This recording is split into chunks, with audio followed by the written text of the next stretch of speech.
Before I get on with the next technical video, I have a confession to make. You know, people always assume that I've worked on Mercedes my whole life, and that's not true. In fact, my training through college was in aviation, and I trained to become a commercial pilot as well as an aircraft mechanic. And when people find out that I actually went to New Guinea in the 1970s to fly as a bush pilot, they're just like, what? You did what? How in the world did you ever come about doing something like that? Well, that's a long story, and someday I hope to tell that story, but right now I'm just going to tell you a few things that happened to Lynn and I when we had the opportunity to go and live and work in that very unique area. In 1972, we hopped on a plane out of Seattle and headed off for Jakarta, Indonesia, and then flew all the way into West Irian, that is now called Papua.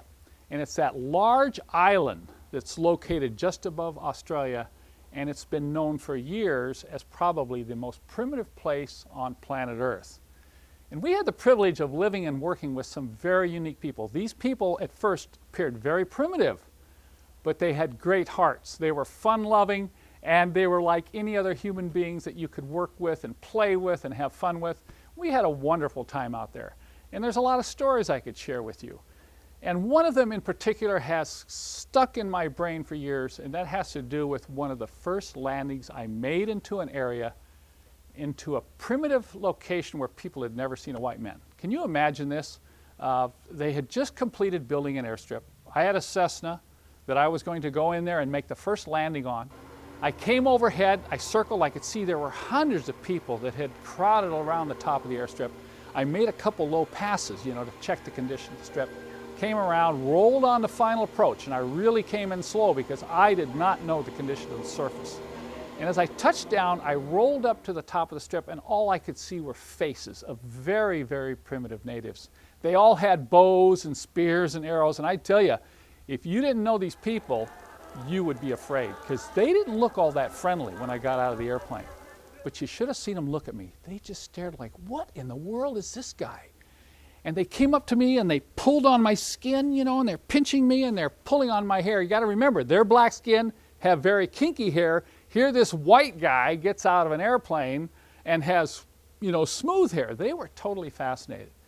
And I couldn't speak their language. And they were chattering away like crazy. And then the chief, you can always tell, no matter what tribe you ever go into, there's always a chief, and you can always tell who the chief is just by the way people act around him. And this guy came up to me, he had all these beads and feathers in his hair, and he looked really important. And I had a mirror in the airplane. And I reached inside my airplane, and I gave the chief a mirror. And you should have seen him hold that mirror. He just sat there and looked, his eyes got big, and he's going, wow! He'd never seen himself in a mirror before. They didn't have mirrors. They didn't even have lakes that they could see their own reflection in. So here you're looking at a person for the first time in his life that has seen his own image. And he was just dumbfounded. And as I'm talking to the chief, I'm just kind of, doing the sign language thing. I noticed there's a couple of natives crawling around under the belly of my airplane. And these guys, got to remember, they're kind of short. They had their attire on, and they're underneath there, and they're looking up at the tail, and they're looking up, under the landing gear. And I thought, what in the world are these guys doing under there? So I talked to one of the local Indonesian interpreters. I could speak the Indonesian language, but I could not speak the local dialect. And I asked him, I said, can you find out what these guys are doing under my airplane?